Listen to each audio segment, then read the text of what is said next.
Hello, I'm Jess Ratty and welcome to another Back the Future Live. We're super excited to be here tonight with Portsmouth City Council. Woohoo!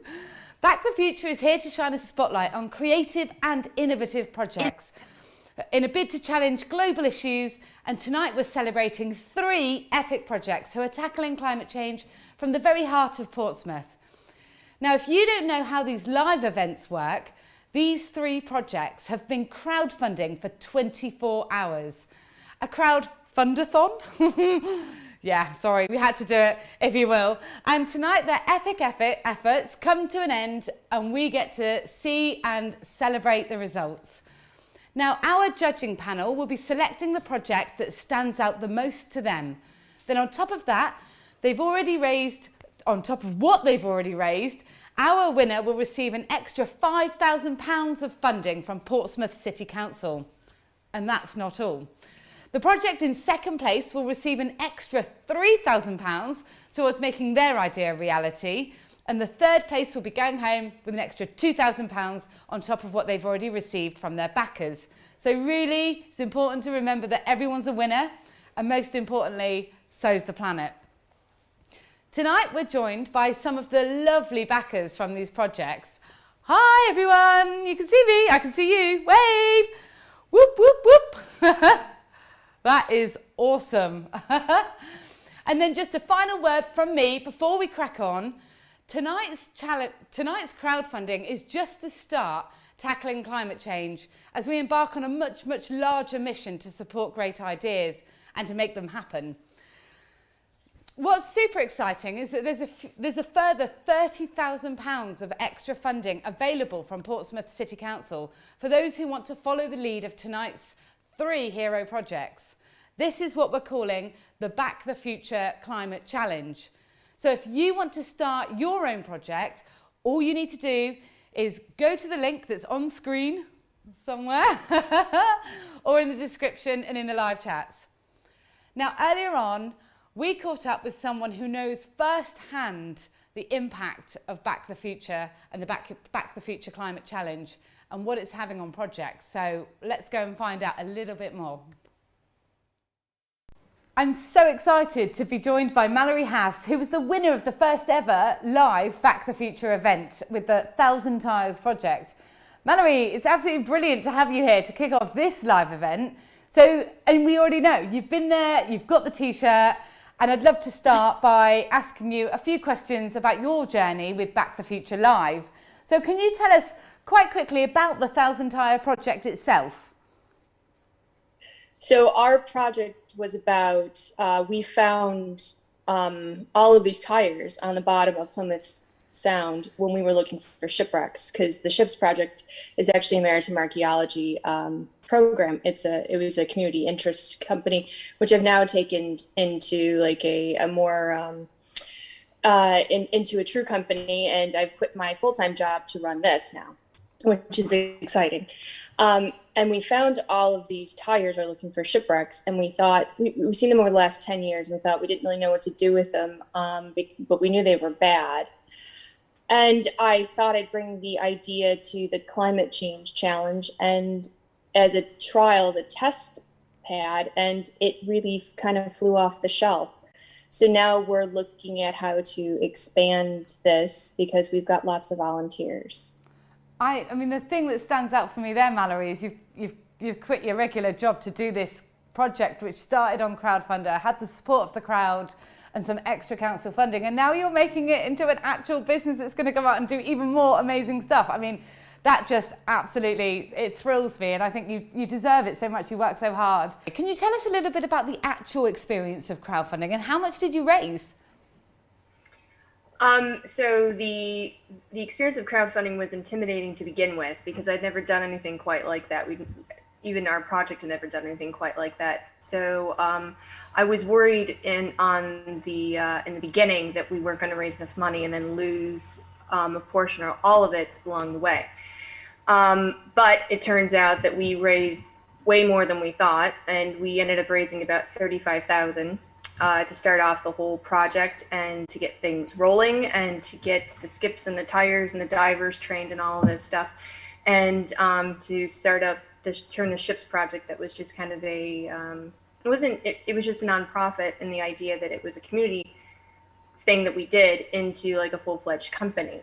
And at the end of it, now from the experience and the being able to use the crowdfunder to push the idea and also use it as like a platform to talk about the Thousand Tires project, it's gone really far and wide that we even have people all over the country, you know, coming down on boat trips wanting to help out. So it was really, really good. I hope in the future, maybe when we get things up and running in a couple of years, we can do another one. Oh, I'm 100% behind you if you do. I'm ready with my pledge. That's amazing. And then I guess the last thing is, you know, there's some more money out there across Portsmouth for projects just like yours, for people to come on board to Crowdfunder, add their project and be in there with the chance of some extra funding just like you got. What would be your top piece of advice for those projects?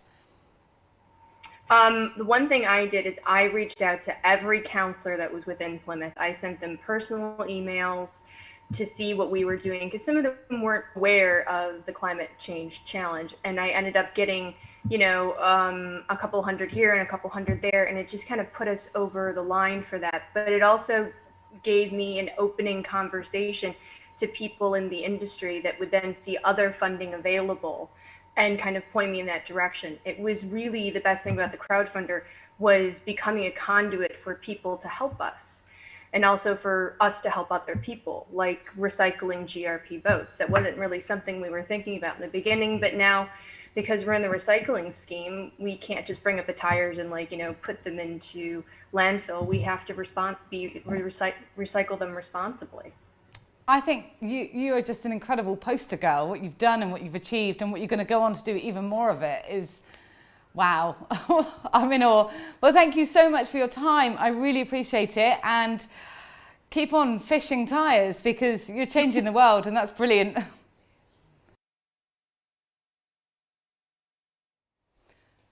Right, that was brilliant. Now let's meet the people who will be judging these 3 new fantastic projects. Now bear with me here. We have Councillor Kimberly Barrett, Liberal Democrat Councillor for the Milton Ward and Cabinet Member for the Climate Change and the Green Recovery. Beth Noy, founder of Plastic Freedom, and Professor Steve Fletcher, Professor of Ocean Policy and Economy and Director of the Sustainability and Environmental Research Theme at the university. I did it. Thank you so much, everybody, for joining us.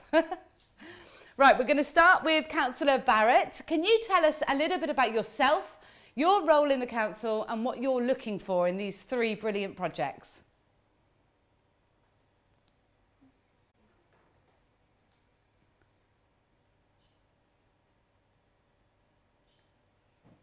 Huh? Oh, I think you're on mute. The most used phrase in 2020 and 2021, if I'm honest. Oh, I think I fixed it. Yes, you're here, Councillor Barrett. Tell us a little bit about yourself. Hi, it's so nice to be here. So good to have you. So good to have you. My name's Kimberly. Thank you. My name's Kimberly. I'm obviously, like you said, a councillor in Milton, a newly elected one, and cabinet member. I'm so pleased to be here, and these projects I've seen so far are absolutely amazing, and I hope everyone's so proud of themselves. My role in the council, obviously the climate change is a huge issue, not just for us as a city, but for the entire planet. And my thing is to absolutely push forward to make people's lives better and just be greener as well. And all these projects are fantastic. You know, they're going to help towards making us better. And I'm just looking for passion, something that will last for a long time. And yeah, I think they're just fantastic. And yeah, I'm looking forward to finding out a bit more. So congratulations to all of you. Well done. Woohoo! That's amazing. Brilliant. Right, we're going to head on over to Beth, our other judge, well, one of our other judges. Beth, are you there? And are you not on mute? I'm not on mute, so hopefully you can hear me. We've got you, Beth. You're the founder of an incredible planet positive initiative, Plastic Freedom. Can you tell us a little bit about your background and what you're keeping an eye out on for tonight? Yeah, so I actually did I did a crowdfunder when I started Plastic Freedom, because I knew that I had a really good idea, but I was a little bit nervous about starting it, like how it's going to go. So getting the backing from so many people that really care meant that my business could really begin. And it's grown so much in the last 3 years from that vital like customer support. So I'm so excited about what you guys are doing. All the eco-friendly businesses that are coming about are just incredible. And I know from running a business myself that is focused around plastic free and being eco-friendly, the amount of people that my business has helped grow their business too, it really does have an impact. So tonight with the projects, I guess what I'm most excited about is that sorry, there's an interrupt. Is that so? I'm still on. I guess what I'm most excited about is that I see a lot of businesses day to day coming up. There's a lot of people doing a lot of things, and I can already see how these are going to link into a lot of projects out there. So I'm just really excited to hear more about it. That's amazing. Thank you so much, Beth. And we had someone called Ron who may have accidentally unmuted himself halfway through. You handled that really well. That's fab. Thank you, Beth. Now we're going to head on over to Steve. You've got an amazing background in green policy and sustainability. Tell us a bit more about that, and what's the one thing you hope to see from tonight's projects? Hi everybody, good evening. Thanks for that introduction. Yeah, so I've been working at the university for a couple of years, but prior to that I worked for the United Nations on environmental policy and trying to really make sure that good science underpins good international policies around climate action, sustainability, plastics, and so on. I also chair now the Portsmouth Climate Action Board, which is one of the backers of tonight's entire event, and it's just amazing to see this event, actually happening, and great projects. It's just so exciting to be involved in that. Tonight, what I'm really looking for, I think, are projects that can really make a difference. I think sometimes a lot of people feel kind of helpless around climate issues and somehow disempowered to achieve anything. But hopefully these projects tonight will just be the tip of the iceberg in really demonstrating that everybody can make a difference and every idea can really achieve the sort of positive changes we want to see. That's absolutely brilliant. Thank you so much. Now, thank you to all of the judges. We'll be back to you very shortly. Now it's time to meet the reason why we're all here this evening, the fantastic 3 projects. First up, we've got Brambles Infant School and Nursery, who are looking to turn their school playground into a green oasis. We caught up with Nicholas Sebley and Vicky Taylor, who are a part of the project. I'm thrilled to be here with Nicholas Sebley and Vicky Taylor, who are part of the Brambles Infant School and Nursery project.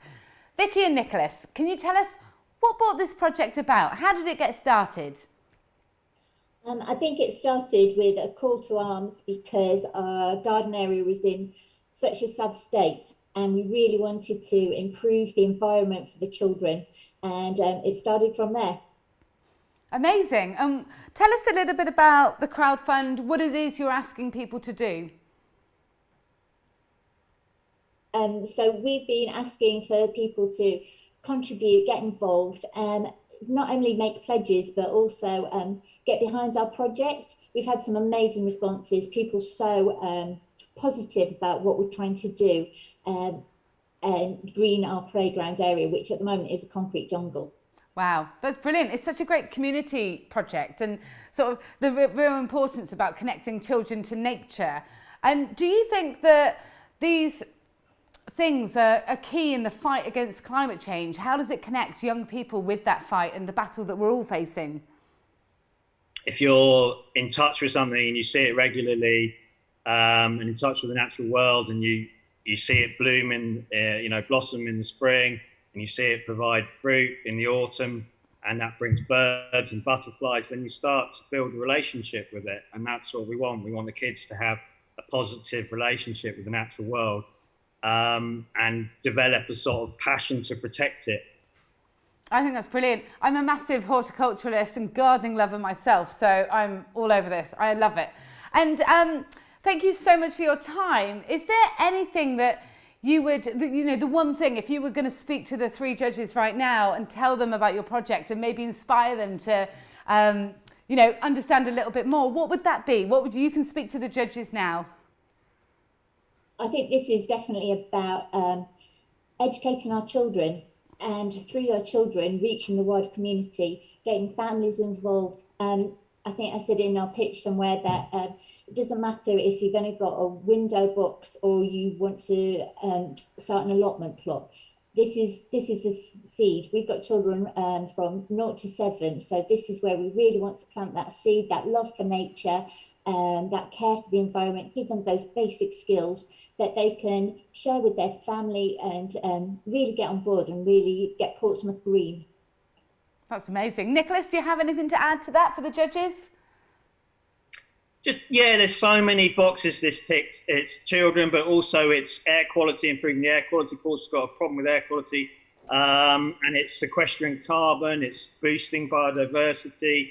It just ticks loads of boxes, and I feel really optimistic about building on this really positive start, and actually rolling it out to other schools as well. That's fantastic. I hear you. Well, brilliant. Good luck, and let's see how the evening plays out. Brilliant. Thank you. Thank you.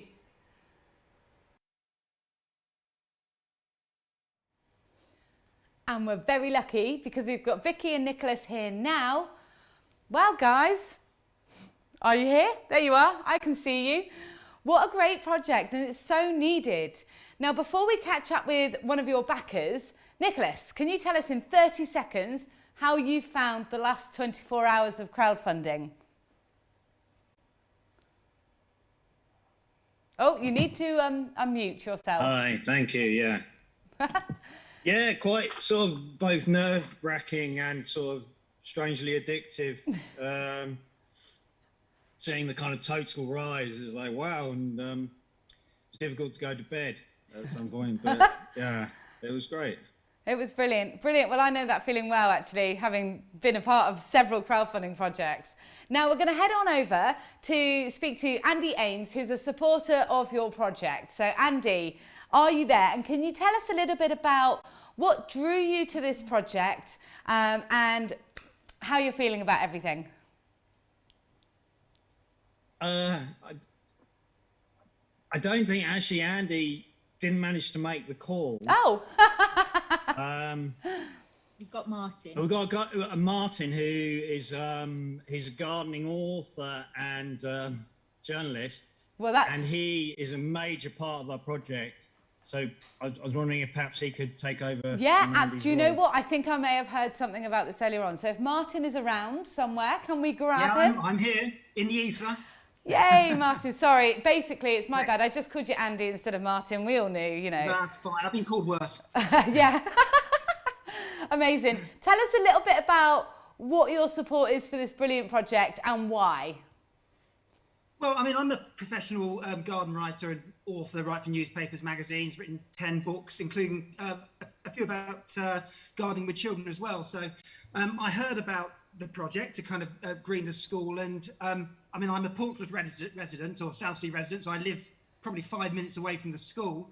And for me, it was an opportunity to get involved and, you know, to use some of my passion for gardening and hopefully convey that with the children. And, you know, I've been to quite a few schools over the years as a writer and as a gardener. And I walked into the playground and, you know, no offense, but it was just concrete essentially. So, you know, and for me, I think the opportunity to help to green the playground so it looks, firstly, it looks attractive. So, you know, so for the children in the playground, they've got something that looks beautiful, that looks wonderful.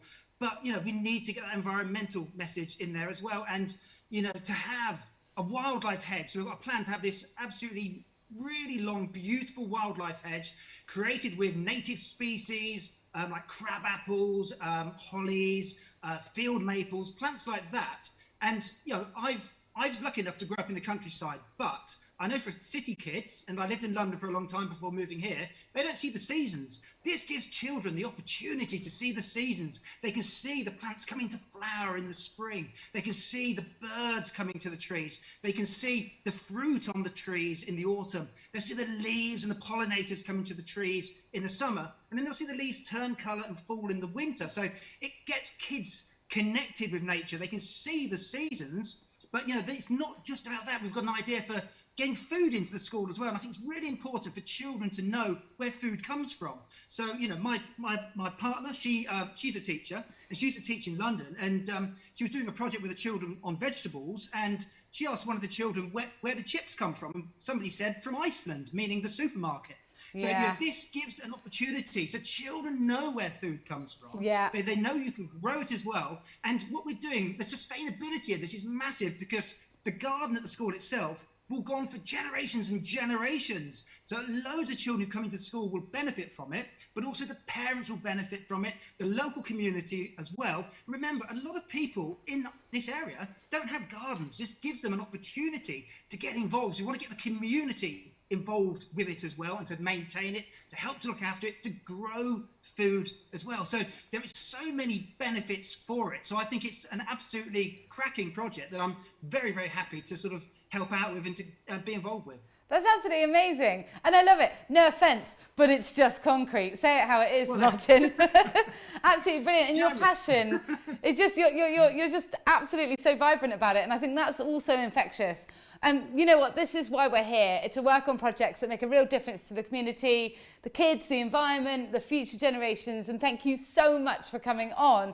We're now going to hand over to our judges, who are going to have one question each for Vicky and Nicholas. So come on over. Let's see who we're going to start with. Right. We're going to start with you, Councillor Barrett. Are you there, and are we raring to go? Yes, I am. Thank you very much.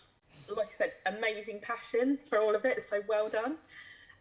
My question is, obviously you've done fantastically well with your target. What would you do with the additional £10,000? Heading on over to Vicky and Steve to give us an answer.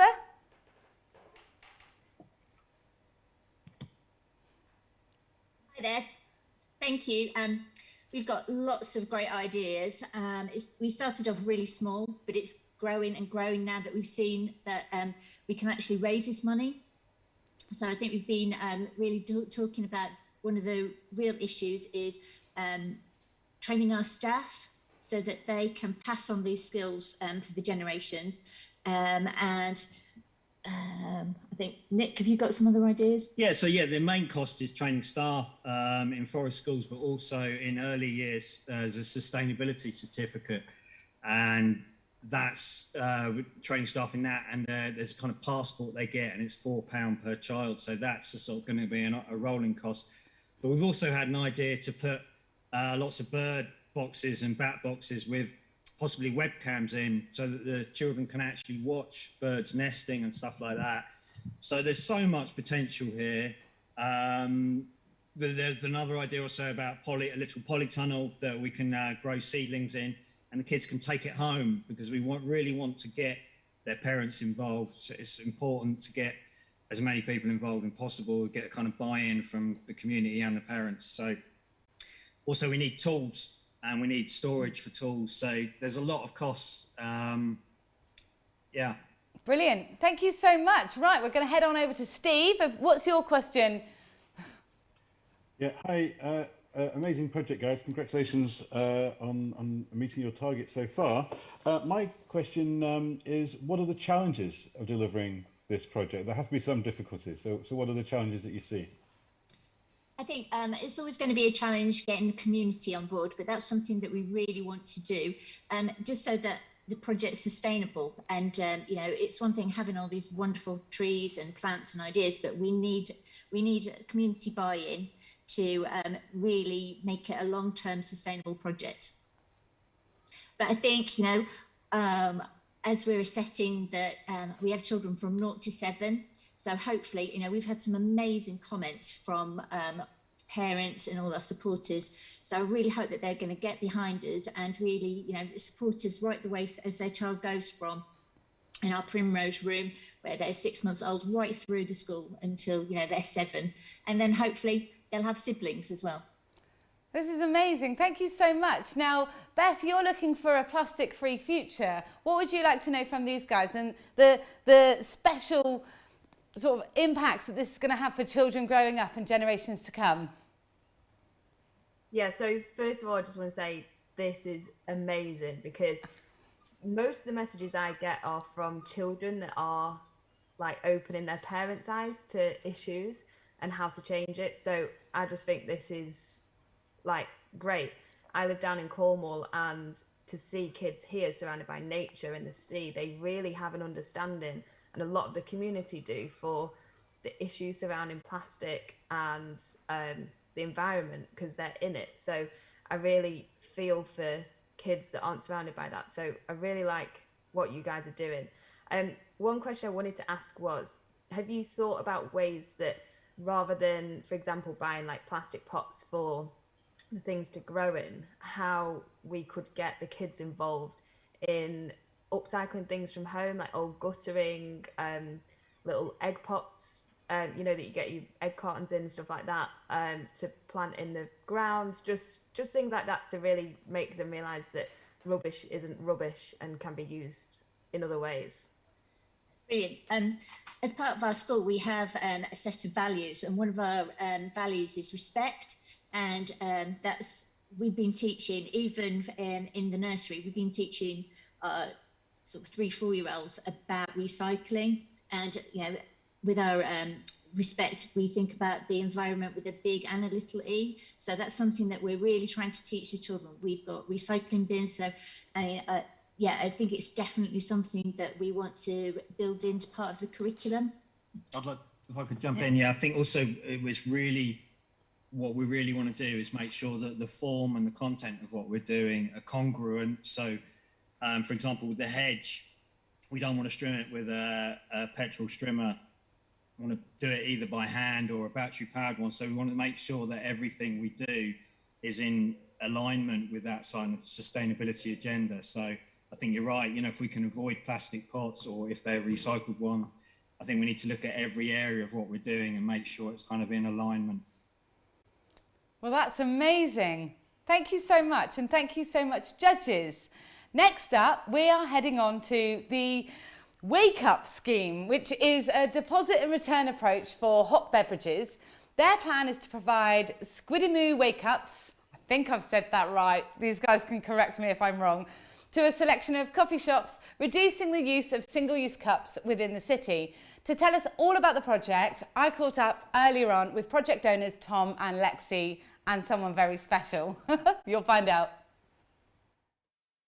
I'm so excited to be joined by Tom and Lex from the Wake Up scheme, one of the most amazing projects for tonight.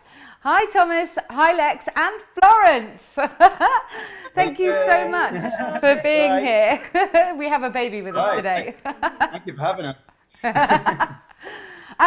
So guys, can you tell us a little bit about the Wake Up scheme and how did it happen? Sure. Well, during the lockdown, we going on our daily walks when we're allowed to go out. We noticed a massive increase in single cup coffee cup usage, and we've seen bins overflowing, and all these cups are going on the beach into the sea. And we thought, there's got to be a way to do this. It's got to be a different way. So we thought we'd better wake up in a better way. And we created the Wake Up scheme. So yeah, it was it's an awesome scheme. I mean, we're also in partnership with the Final Straw, and it was really funny actually, because when we had a meeting with them, they were on exactly the same wave, and they're doing the same scheme in Emsworth. So we're doing it sort of together alongside each other, which is really cool. And we're like, both saw the issue, and then we're like, right, let's do something about this together. So yeah, do you want to say about the scheme? Yeah, so the scheme is essentially a return deposit scheme, which we want to roll out in Southsea essentially first, and obviously the guys at Final Straw will be rolling it out in Emsworth. The scheme is, we're going to get as many coffee shops involved, but at the minute we're looking at focusing on getting 10 coffee shops involved, where we can raise as much money as we can from this crowdfunding competition. And the more money we raise, the more cups we'll be able to gift to shops, and the more cups that people will be also getting as well. So we're doing, so there'll be cups going back into the community. It'll be free for the consumer to do. And free for the business. And free for the businesses as well. And So another great thing as well. So whatever the cups we give to the businesses, if people do end up keeping them, then the businesses will benefit from that financially as well. So it's giving a little bit of money back to the local business, independent businesses in this hard times. Uh-oh. Hi. Want to say hi? So yeah, ultimately it's not a new idea. Our grandparents and people have been doing this for years. It happens in the Alps, it happens in a few cities around the UK.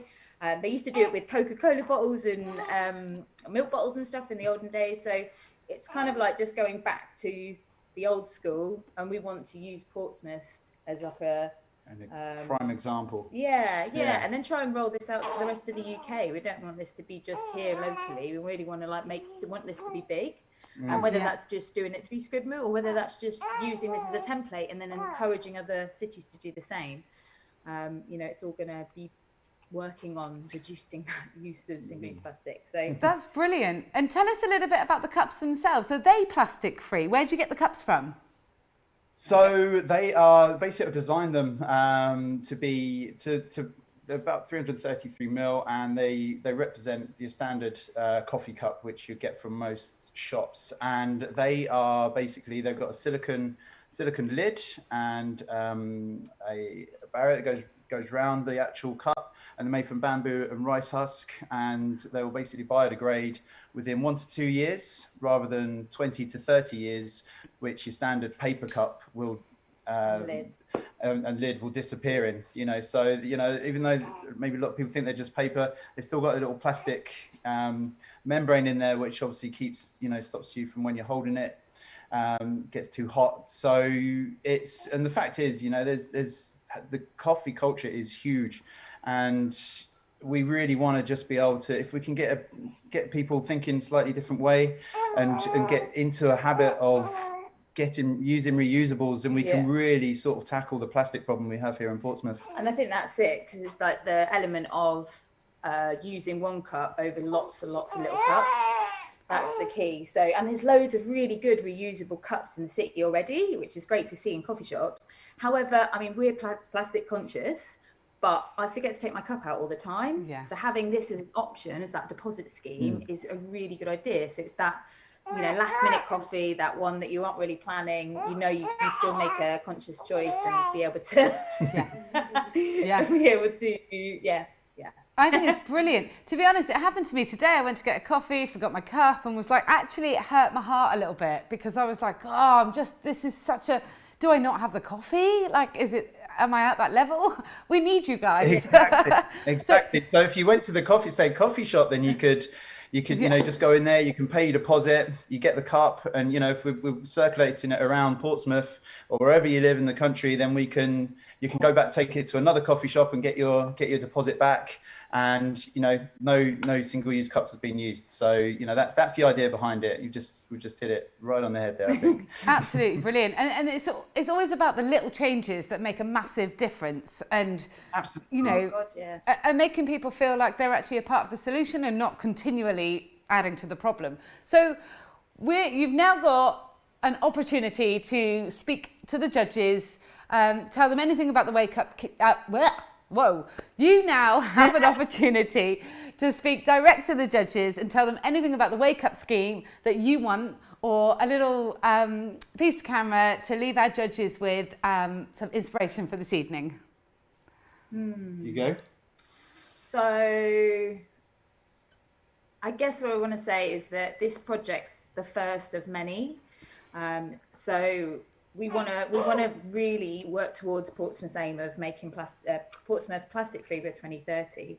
So providing and supporting us with this project is only going to then lead on to us creating more. We've got so many ideas, but it's just haven't got necessarily the funds to put in. We've put so much of our own money in already to get a Squid Move off the ground.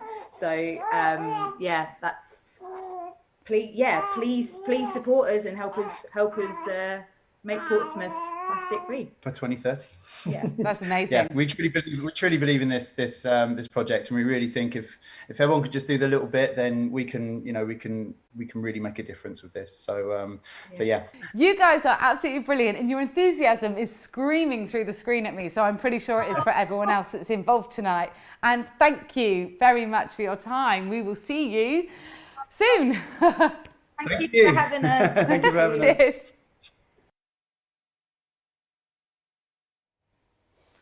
Tom and Lexi, what an amazing project. Now, before we meet one of your amazing supporters, can you tell us in 30 seconds how you found the last 24 hours? Hi, so, oh wow, what a whirlwind.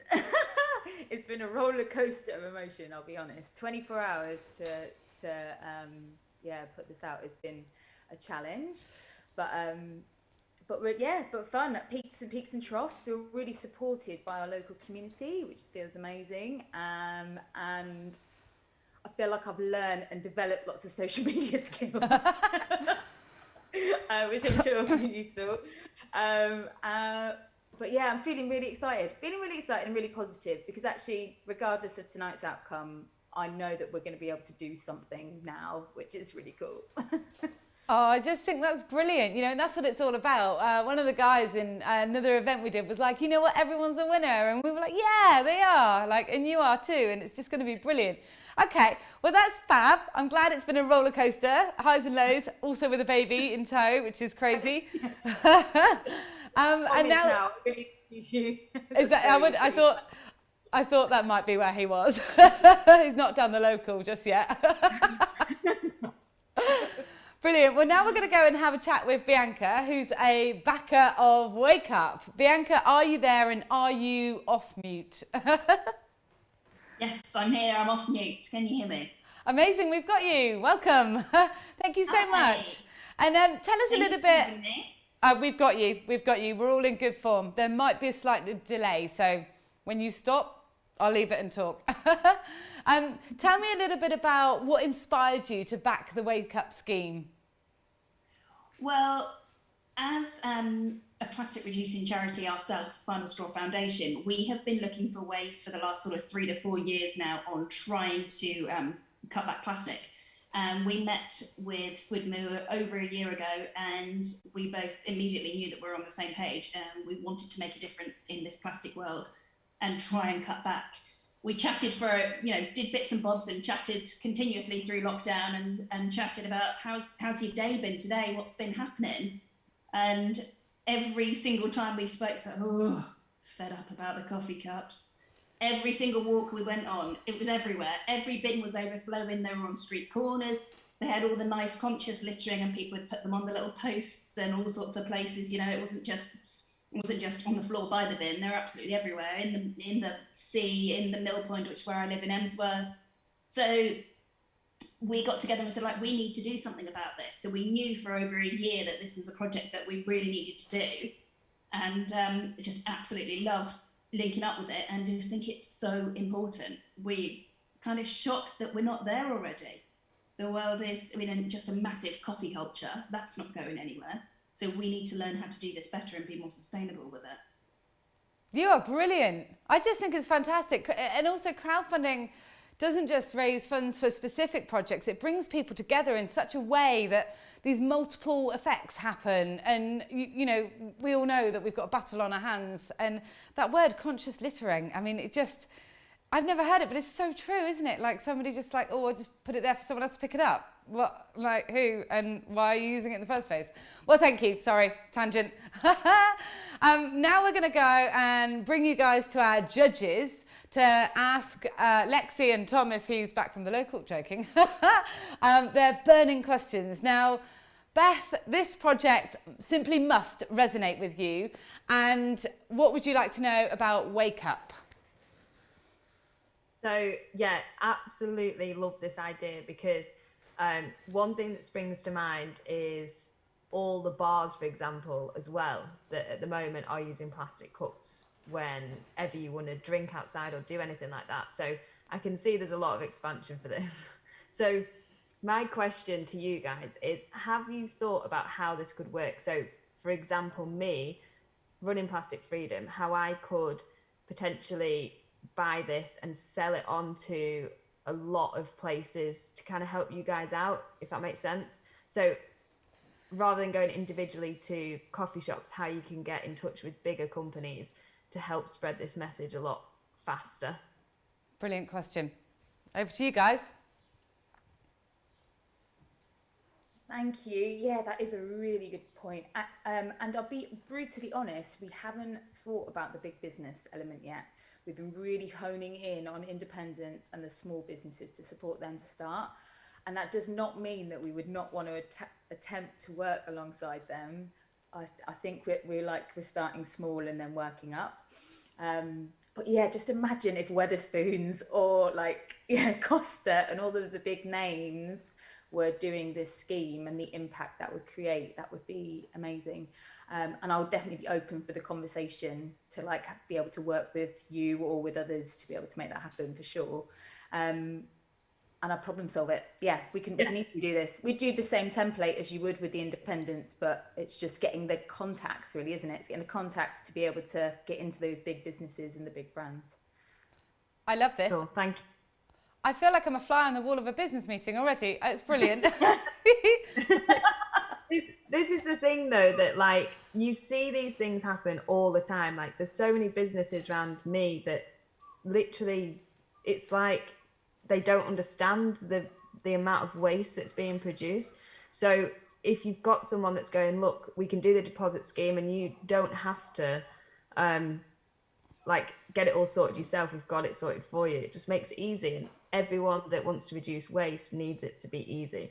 And I sound like I'm working with you guys now. Meeting.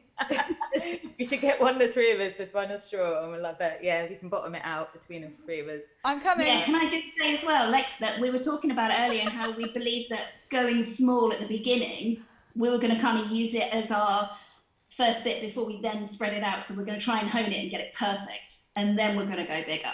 So starting small has so many benefits to us all. Totally cool, guys. Now, buzz. I'm going to buzz in the fly on the wall and hand it over to Councillor... I totally can't believe I just said that. Buzz.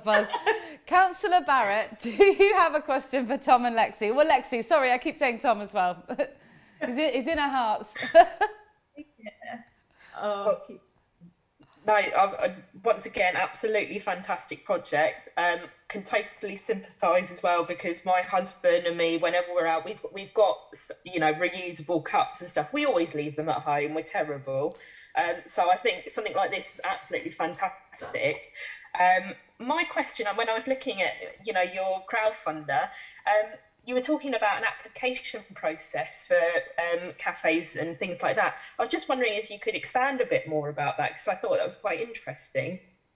Yeah, so basically it's a really simple process. So we made it as simple as possible. So you had 3 questions, and you could apply via email or telephone even, because I know sometimes an application process can be a barrier for people. So it's basically was just how many coffee cups did you roughly use per month? What were your business values? And I can't remember the other one. That's not great. I'll find out the other one. But ultimately, there's 3 questions that helped us identify whether the business would be suitable. And also that they do it and they go along with it as well, isn't it? Because we want to, if we donate these cups and and they don't actually push it and they haven't got the values, we really want to go for cafes that believe in what we believe in and really trying to get Portsmouth initially to be plastic free, and then we know they can roll it out and we can be successful, and then we can go to the other big guns and say, look, this is how you do it. Exactly. let's move on with it for the expansion of it as well. So that's exactly what Bianca was just saying. So it's like getting it nailed first with the ones that have the values, and then we'll go to the bigger, less sustainable businesses. We want Portsmouth to be the lead runners in this. So we believe in Portsmouth and Southsea to actually get this nailed down and, you know, and Emsworth. And Emsworth, yeah. And that is I absolutely. can totally see this being in a load of cafes in Portsmouth. I know a lot of businesses that, you know, would love to do this. So good job. This is the platform. This is the platform We've already got 4 businesses on board. So we've got Broadway Coffee Roasters, the canteen crew, because they've got a load of different venues. And what was the other one that said? Oh, and Southsea Deli. Yeah. This is amazing, guys. We're totally like making the most amazing connections, and Tom has magically reappeared, which is brilliant. I am definitely. That's cool. That's cool. Peaceful for you guys. I'm definitely going to hand on over to Steve though, because we've got to get through and find out what Steve wants to ask you guys. This is turning into a right social. All I need is a chilled beverage. Hi guys, congratulations on your project so far. It sounds amazing, and dealing with plastic packaging is such a globally significant problem, and even to make a small dent in that, let alone a big dent, which is obviously your ambition, is amazing. So Kimberly just asked my question, so I'm switching to my emergency question, which is, what else do you need apart from money? Because obviously tonight is about raising money and raising funds, but actually you need all sorts of other things too. I just wonder if you thought that through and got a clear idea of the other stuff you need to make this a success. Yes, yeah. The biggest thing that we actually need would be the community on board, I reckon, because like Tom said already, if we don't have people using the scheme, then it's not going to be, you know, if people don't see its value, or they can't just see the benefits, then it's not going to get, it just won't be happening. But the thing is, I feel that we are on such a transition at the moment in time where everybody is becoming more conscious and wanting to make conscious decisions, especially when purchasing. So when those options are out there in front of them, I think they're much more likely to take advantage of them. I think can you think of anything else? Yeah, just people's behaviours, and you know, I'm not saying that people are doing the wrong thing now. It's just that we've got in such a routine of a throwaway nation, and we just go in and we just like, it's okay, we'll just get it, chuck it away. You know, you get a plastic bag for a croissant that you get out of the supermarket and then chuck it in the bin for 10 seconds. That bag's had 10 seconds use. You know, so we really need for people just to, and obviously the ultimate goal is supermarkets, but if we can just get people into this mindset of, you know, reusing and taking out reusable bottles, and, you know, getting a coffee cup if you forget to take yours, and return deposit, and just even if people just do little bits, we can all make a big difference, and you know, give the guys that clean up the beaches a lot easier time. Basically, because it's insane at the minute. Guys, you are amazing. Thank you so much. Thank you, Tom, Lexi, and of course the sleeping Florence, and to the judges. Thank you for your brilliant questions. You rock, all of you. This is way too much fun. This can't be. This can't be this fun. Okay, so right now, last but by no means at all least, this evening's final project is JetSam Tech. Now, JetSam is a a community-backed, environmentally driven enterprise based in Portsmouth, concerned about the level of plastic pollution on the island. Their crowdfunding is to raise money for the design and manufacture of a smart litter picker that picks up litter on our beaches and anywhere, I'm guessing, whilst automatically logging the results into a groundbreaking JetSam app. So this is very different from what we've heard already today. Now, earlier on, we caught up with co-founder Steve Bomford to tell us a little bit more about this incredible technological invention. I'm here today with Steve Bomford, who is one of the people behind the JetSam Tech project. Hi Steve, thank you for joining us. Can you tell us a little bit about what the JetSam project is and how it started? So JetSam is an app for taking photos of plastic waste wherever you find it, on the beaches, in the parks, in the streets. It started because one day I found out that, you know, plastic is everywhere, as we know, in the rivers and streets and the sea, but it's also probably in our food, which means it's probably in us. And I find that quite worrying and thought I needed to do something about it. And then I was really fortunate to be introduced to Louis, my fellow co-founder, and we realized that we had a mutual interest, and that is where JetSam was born. That's incredible. I mean, you're right, plastic is everywhere, but people don't often think about how it's in ourselves. And do you think, so you're using technology here to solve a part of a big global problem. Do you think that tech is a really broad part of how we're going to tackle climate change going forward? It has to be, I think, because we're obviously causing a lot of problems with existing, if you like, industrial technologies. So I think this is all about post-industrial technologies, and technology, of course, is everywhere. So I think it kind of is the only way of doing it. I think that's brilliant. And you know, raising awareness of plastic pollution as well is so important. And you now have the opportunity to speak to the judges, tell them what you think they need to hear about your project, and inspire us about Jetsam. So the challenge is the fact that plastic is everywhere. And when myself and Louis thought one day we would try and rid the oceans of plastic, we realised it was a big challenge. But on a more local level in Portsmouth, we realised that the problem was not well described. Where is it? What type of plastic? How did it get there? Where was it actually dropped? How did it get into the environment? And so Jetsam was about trying to solve that problem. But also in terms of the crowdfunder, we realised that using your phone and a litter picker and a plastic bag is very difficult unless you've got 3 arms. So the idea for the smart pickers came about, whereby the kind of photographic technology was built into the smart picker itself, which would allow people to simultaneously document where they found it and also clear it at the same time, which is really, really important, especially for community groups and organisations that are running organised litter picks on beaches or parks, wherever it may be. That's brilliant. Can you tell me, sorry, just so I understand really clearly, you've got a litter picker and it can take photos at the same time. What happens to the photos? Where do they go? So with the smart picker that we're currently crowdfunding, the idea is that we will store the photos on the actual smart picker and collect them at a later stage. So we're crowdfunding for a library of litter pickers that community groups can use. So we will kind of administer all of that. We are working on later developments of that, if you like, a full fat version, whereby the litter picker will be able to directly talk to the phone and upload the photos automatically. So it's kind of an evolutionary process, because I somehow suspect once we kind of get these out into the field or on the beaches, we might find there are some problems that we need to iron out before we move on to the next stage.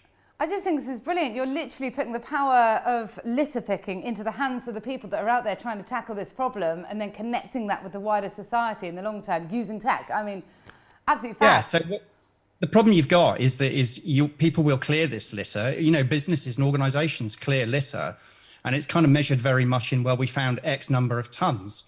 Well, I don't know about you, but I wouldn't even know what 20 tonnes of plastic really look like, because plastic is very low mass and high volume. In other words, you get a lot of it in a very big space.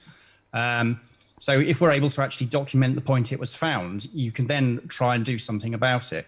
So we create a map of where it was found with a view to being able to determine how it got there. We may well at some point in the very near future be able to create a predictive model where it will be based on weather conditions, for example. But perhaps the sort of holy grail is actually finding out how it got there in the first place. So it's not just about, shall we say, domestic waste. There's also commercial waste to consider and how it gets into our environment. This absolutely rocks my boat, Steve. Honestly, I love it. I love technology anyway, and I think this is a really, really unique idea that you're putting forward. So thank you very much. Thank you for your time, and let's see how you get on tonight. Thank you very much. Ta-da! And we're here with Steve now. Steve, you've got 30 seconds to tell us how you found the past 24 hours of crowdfunding. I think I would have to agree with everybody else. It was exciting, it was challenging, it was hard work, but I think perhaps the most important lesson is the power of community. So all these projects rely on people making kind of the right choices. We can either choose to do nothing or something. And I think if everybody does something, whether it is taking a picture, a reusable cup, being involved with the school, that will all start to make a difference. And I think that's absolutely critical. It's a systemic problem. And if only small numbers of people do it, then we won't be able to solve the problem. I hear you, 100%. And now, who better to help support your project? We're going to go and talk to one of your backers. Mike Davis-Marks, have we got you there? Yes, you have. Hello. Yay. Hey, Mike. Thank you so much for joining us. I did have a dog with me called Pip because I thought bringing the baby on was an unfair tactic. So I brought a dog, but she disappeared again now. So I'm sorry about that. That's all right. You're fine, Mike. Tell us a little bit about why you backed JetSam and why it's so important to you. So I live in Southsea, not that far from Martin, actually, from the first project, and we often meet walking our dogs in the dog park. Portsmouth is a really beautiful city. Not everybody knows that, but it's one of the hidden gems on the British Isles. I know you're down in Newquay, but believe me, Portsmouth is beautiful. And every day I walk down the beach with the dog, I get really upset by the amount of plastic waste that I see. Litter, but the plastic bit is the real problem there because it's not biodegradable. And also on the Southsea Common and things like that. So I'm really interested. I do believe that we need to do something about it. We can't just sit here and do nothing. We have to do something. But before we can do anything, we need to know, we need to be made more aware of it. So we need to understand what the scale of the problem is. So when Steve talked to me about the idea of bringing tech in to understand what the problem is, and then make people aware of that problem and get people involved, what you have is a combination of tech, community, awareness, and crowdfunder. And those four things are dynamite. I'm an unofficial crowdfunder ambassador. I'm probably not allowed to say that, but I really believe that the crowdfunding way of doing things is a really great way of not just raising money, but get community involved and also raising awareness. And I think, you know, you've seen from all three projects, you know, just what an amazing amount of profile has been done in the last for the environment in Portsmouth. So I'm a big fan of crowdfunder. I'm a big fan of tech. And I think we need to do everything we can, get everyone involved to understand the scale of the problem and do something about it. And just as a sort of end point, Portsmouth is the island city, but once we've cracked it on Portsmouth, why not take it elsewhere? Why not? Let's think big about getting community action, citizen action involved in something that can not just help this bit of the British Isles, but the planet. I just couldn't agree more with everything you just said. It's absolutely fantastic. And I'm also a massive lover of crowdfunder. I think so many people are all over the world, actually, the projects it's inspired. And, you know, the combination of tech and people and community, you nailed it. Thank you. Boom. Right, now, here we go. Back to our judges. Steve, we're heading over to you first. And we've noticed that tackling waste pollution is really key tonight, isn't it? And what would you like to know from from Steve about his project? Yeah, thanks, and congratulations to Steve and Louis for a great project and a great idea. My question for you guys is that you need a whole lot of people, right, to use the smart pickers. How are you going to go about getting an army of people who can use the smart pickers for you? Collaboration, as simple as that. We have to collaborate. I mean, we all know people that are motivated and are interested, but we're a city of, what, 220,000 people? So, you know, think of it like if every one of those people took a photo per day, we would have a lot of data. But that obviously is a big ask. So it has to be about collaboration. It's working with the people that are part of this crowdfund, the people on the call, and the city more widely, without a shadow of a doubt. Otherwise, we will never be able to achieve it. That's a fantastic answer to the question, and so much is about collaboration. Now we're going to head on over to Councillor Barrett. What's your question for Steve? My question follows on a bit from what Steve has just asked. I was just wondering, obviously an absolutely fantastic project you've got there. Have you done any trials yet at all to see how it's gone? And if you've done any trials, how's it gone for you? So there are trials for the app itself. The app is fully functional. We're actually on version 2 of the app to make it easier to use. And we've taken on board quite a number of suggestions from users. And we also recently did an event at Portsmouth Green Drinks, for example, asking people just to sort of have a go with the app to bring on board that feedback. Because people have different expectations and we need to be able to respond to that. As far as the smart picker itself is concerned, it's very much I think the photo says it's held together with duct tape and optimism. It kind of works, but we really couldn't give it to you if you'd like to use on the beach at the moment. So it needs to be developed. Louis is always telling me off because I'm really good at making simple things, complex things sound really, really simple. So when I say it's fairly easy to do, I know Louis pulling his hair out as we speak. And also, to be honest, even if when we get to that point of having a working prototype, putting it in the hands of users is a different problem altogether, because undoubtedly we won't be dealing with just adults, for example, and obviously children may, shall we say, have a more robust usage, and we need to make it, fit for purpose. So the idea is quite literally to make the lending library works in so many ways. It's a small number, it's a small batch. We can manufacture 10, 20 of those relatively easily, and then get them in the hands of people that are actually going to use them, because there's no substitute for that, because obviously we know how to operate it. It's our baby, so we'll look after it. Kind of the process of people breaking it is important because we need to make it robust. I think every innovator or invention maker in the world must have said that a million times, just to get things over the line. Now, that's a brilliant answer again, very succinct. And we're going to head on over to Beth. Now, I've said this already to you probably twice already, but you're going to love this project, right? Let us know. we know, and we know what you love. What's your question for Steve? Yeah, so I absolutely love this idea because, like you say, when you are litter picking and you've got like a million things to do at once, it is really difficult. And I do think that the key is tracking this sort of stuff so that we can stop it happening. So my question to you is, with the evidence that you kind of gather with this, have you got a plan for how to go to those bigger companies like Coca-Cola and stuff like that and say to them, look, here's the evidence that we've got that you're actually causing an issue here, and we've tracked it all the way up to this based on the evidence that you get from the litter pickers, and here's how we stop it, and actually hold them accountable for the waste that they're producing?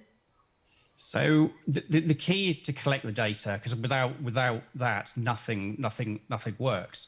We're also, again, I'm going to make a really complex thing sound really simple, looking at machine learning technologies, which will actually allow the identification of the plastic in an automated way. So that could be something like recognizing a barcode, a brand, the shape, whether it's a bottle or a cup, but it also could be just a broken piece of plastic, the color. And once we're able to catalog and identify the images, we will then be able to, I don't really like this word, devise interventions with the organizations or community groups that we're partnering with. So for example, we became aware of plastic stoppers that were in Stamshaw, and nobody knew what they were. And someone who used to work in the naval base said, well, I can tell you where they're from. They're from the end of scaffold poles out of the naval base. So something like that, you just won't know unless you've got the experience. So by having it available for people to look at and research, speaking to brands, I think is really important, but I think it's also important to speak to businesses that might actually be involved in the waste collection industry as well. There's obviously going to be a massive amount of knowledge there that we should also, I'll say, exploit, but how can we interrogate that data? What questions can we answer by basically, hopefully, looking at hundreds of thousands of photos? By that, I mean a computer doing that. We're not going to do it one by one, but it's absolutely key that we can go back to these brands and say, there's some challenges here. What could we do differently? It may be as simple, for example, there's a co-op down very near the common, around the corner from where we live. And if all the litter on the common near there was from the co-op, it may just be there isn't a bin, of course. There could be any number of different reasons why it's there. But if you went back to that business and said, do you know this is a problem? Then they may well be interested in being part of the solution as well. I think it can be tricky. Nobody responds well to being told off. I think it's fair to say, whether you're a business, an individual, a child. So I think we have to have a more, coming back to my original answer, kind of collaborative approach to that. And, the stick is an option, but I think we need carrot and stick to make it work. Brilliant. Steve, thank you so much. And thank you so much to all of our judges. What incredible projects and conversation and collaboration that we've already experienced tonight. Now we're going to boot our judges out into a virtual private room, and those guys are going to decide who is the winner this evening. So we're going to head on over to Crowdfunder Coach Amazing. Grace Anderson. I had to get it in there, sorry. Grace, are you there? Hi, hello. Amazing, Grace. I'm sorry, I've done it twice. I love it. Hello. It's so good to have you here tonight, and we would like to talk about the journey of a crowdfunding project. How do you think they've got on? They've all done so well. So it's obviously really hard trying to do something that we'd normally do in 4 to 6 weeks in 24 hours.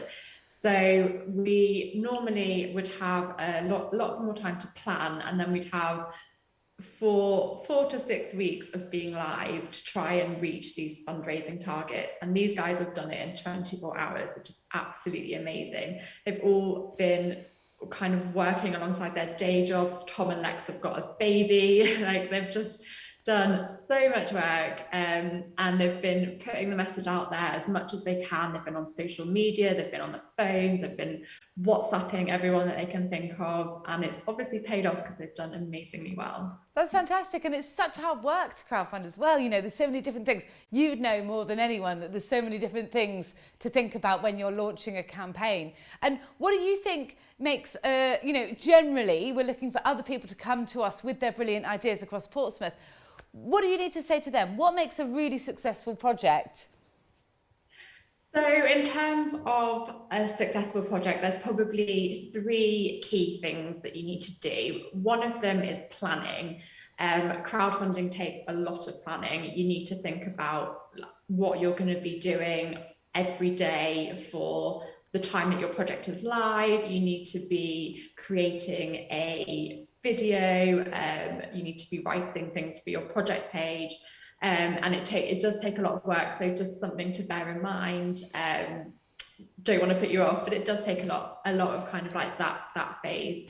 Another thing is having a really lovely project page. So all of the projects this time have created these wonderful pages. They've sold their idea in.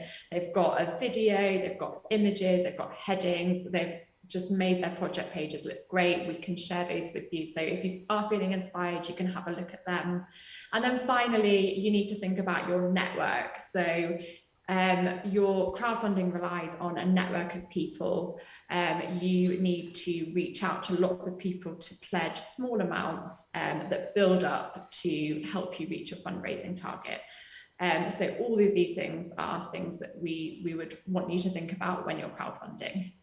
Brilliant. Okay, and amazing. So, and what sort of support that projects who are going to be joining Back the Future or Crowdfunder, what's the extra support that they're going to get that's out there?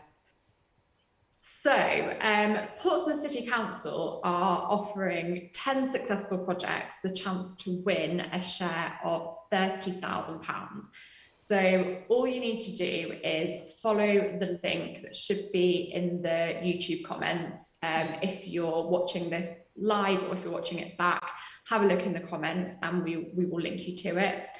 And all you need to do is tell us how your planet positive idea is going to tackle the climate emergency in Portsmouth.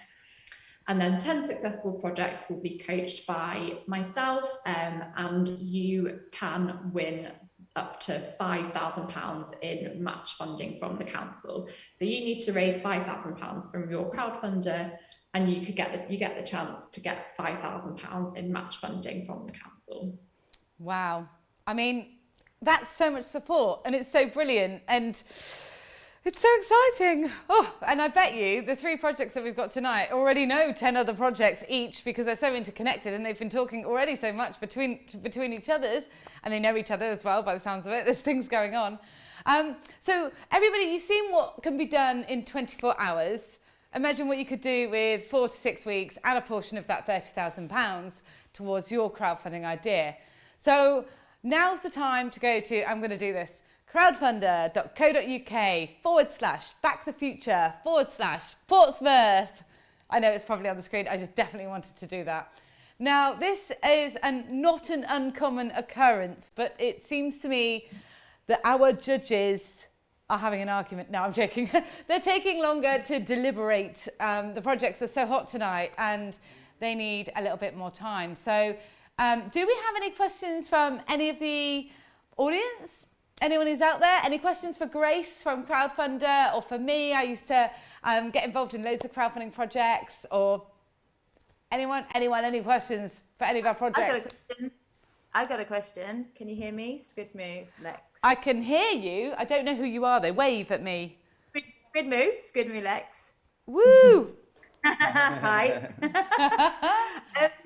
I just wondered, so with the Portsmouth crowdfunder, what's the boundary for that? So what areas would you expand to, like around the city of area? Is it the Portsmouth City Council boundary? Do you know what? That's definitely a question for Grace, but it will be listed in the criteria on the Portsmouth crowdfunder page. So they'll have it written down. It's a really good question. Yeah, I was just thinking about another project that we could, well, not we could do, but somebody else that we know could apply, that's all, but then just outside of the city. So, yeah. You know what? You need to get them to add their project anyway, because there's lots of different support on Crowdfunder, and it sounds like if it's anything like your project, they need to make it happen. So I would say, get them up. Can I answer that? Yeah, Can I answer that for you? I'm not sure Grace knows, but it's PO1 to PO6. Because that's the boundary of Crowdfund Portsmouth, which is the generic crowdfunder platform for Portsmouth. So it's PR1 to PR6. Okay, great. Okay, cool. Thank you. Thank you. I absolutely love that.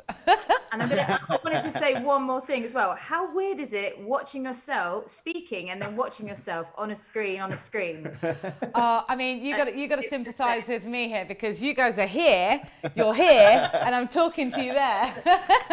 It's brilliant. You're doing an awesome job. Thank you so much. You are absolutely. You are way too kind. Now I'm going to head back to Grace. I'm going to put Grace in the spotlight. We know that you see an awful lot of crowdfunding projects, and we talk about a lot of planet positive ones, but what's rocked your boat particularly recently in terms of eco-climate change projects? So I have... Okay, you can hear me good. So I've been speaking to a project recently, which I think is a really cool idea. It's called Flight Free UK, and they are challenging people to do a year without taking a flight, which, let's be honest, this year is not that hard to do. So if you want to get involved, or if you're interested in that, just go to crowdfunder.co.uk/backthefuture. And we've got all of our inspiring projects there, and you can find out about Flight Free UK, as well as like a ton of other planet positive projects to get you inspired. If you've got any questions or anything, and you want us to talk about it in a bit more, you can always email me at grace@crowdfunder.co.uk. And yeah, just get in touch, because we've got loads of resources, loads of stuff we can do to kind of like get you inspired and help you. Wow, amazing. Thank you so much. Cheers, Grace. We're always good filler content, aren't we? We're a good double act. Right, okay. Now, the time has come. I definitely need a drum roll here somewhere. I don't think it's coming in from it. Oh, the guys, our amazing crew, providing me with a drum roll. We have got a winner. Our judges are back from their deliberations, and they're here somewhere. Now, before you guys announce who you've chosen as the winner, we are going to make this really tricky for you. We are going to ask you why you chose this project, but you're not allowed to give away who it is. So heading over to you, Beth. You must have loved tonight. It's right up your street. Now tell us why this one's the winner, but you can't say who it is. Oh God, you're putting the pressure on now. I think this project, to me, well, and to all of us, just really stood out as something that can be done straight away. It's got a lot of longevity, if that's how you say that.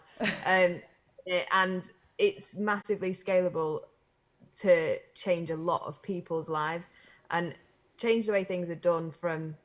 I'm going to give it away. I can't say anymore. Oh. Well, brilliant. We can hear your passion coming through, and we've got to remember that everyone's a winner tonight. So heading over to Councillor Barrett, what is it about this project that inspired you right down to your bones, but don't tell us who it is? Very difficult, so I'll do my best. as I said from the beginning, the passion, absolutely fantastic in all three projects, but I have to agree with Beth. It was a really hard decision, but it's just something that can be done straight away, inspire others as well, we think as well. Oh gosh, yeah, it's really hard to say. So that's all I'm going to say at the moment, so I don't want to spill the beans, but well done to everybody. That's amazing. I love this part of the show because all the judges just go, oh, I can't say anything. Right, Steve, do your best to tell us why this project, you love it, why it struck at such a chord with you. Well, first thing to say is that all three projects were brilliant, and it was a surprisingly difficult choice, but all three of us did, in the end, agree on the same one. And it's really the one that has the opportunity to inspire as many people very quickly and make a real difference, particularly to the climate agenda in Portsmouth. So yeah. Amazing. Right then, without further ado, Councillor Barrett, you have the honour of please announcing tonight's winning project. Well, once again, congratulations to all three of you. You've done an amazing job, and I can't wait to see what all three projects do in the future. I think you'll all be absolutely amazing. But the winner tonight is Brambles. Woohoo! Woo! Oh, sorry, I might have just blasted all of your headphones with my excited whooping. Yay! Vicky and Nicholas, how are you feeling? Amazed, yeah, just very thankful. It's been real, like a roller coaster, I think one of the other people say, and this bit of the journey's just, it feels really good. Stunned and thankful. You are going to help so many future generations. Like, it's going to be amazing. Well done so much. Absolutely brilliant. Oh, I love it. I love this. Okay, brilliant. So that is not the only prize money. Cheers, guys. That's not the only prize money for this evening. Beth, can you please tell us who is in second place? Okay, I want a drum roll, but I don't have any drums. In second place, Jet Sam. Woo! Jet Sam, Steve, you there? I am indeed. Thank you very much. Absolutely delighted. That's absolutely amazing. Feeling good? Yes, definitely. I'll be feeling better when I've had a cup of tea. I'm so thirsty, but yeah, absolutely brilliant. Absolutely delighted. Well done to everybody. That's amazing. You've got an extra £3,000 added to your total. Congratulations. Now, this means Tom and Lexi, £2,000 is heading your way for your amazing project. And Florence, let's not forget the cutest baby. Tell us, are you there? Tell us how you're feeling. Yeah, good. Well done to the other guys. All amazing projects. So yeah, just be so happy to be part of this project. So where'd that come from? Oh, I love it. Absolutely brilliant. That's an actual quite contagious laugh there, because I felt it bubbling up as well inside. Well, brilliant. I mean, this is all incredible funding for incredible initiatives. So what an amazing evening. Back to the Future Live Portsmouth has been. Thanks again to Portsmouth City Council, Stars, for being such an amazing partner in this initiative. It's really cool to see so many planet positive ideas right there in the spotlight, and hopefully many, many more. Now, if you're thinking about crowdfunding for a project that aims to tackle climate change, then check out the Crowdfunder page. There's a link. Magical. These projects have shown what's possible through crowdfunding, and now it's your turn. It's your turn to make it happen. So tell us your idea, and like Grace said, you could be in for a slice of that £30,000 available from Portsmouth City Council. We encourage anyone in the UK with an idea to tackle climate change to come and give it a go, not just in Portsmouth. We're here for everyone. You've got the power to make a massive impact. And that's it. Nice to see you, nice. Thank you and good night. Thank you, everyone.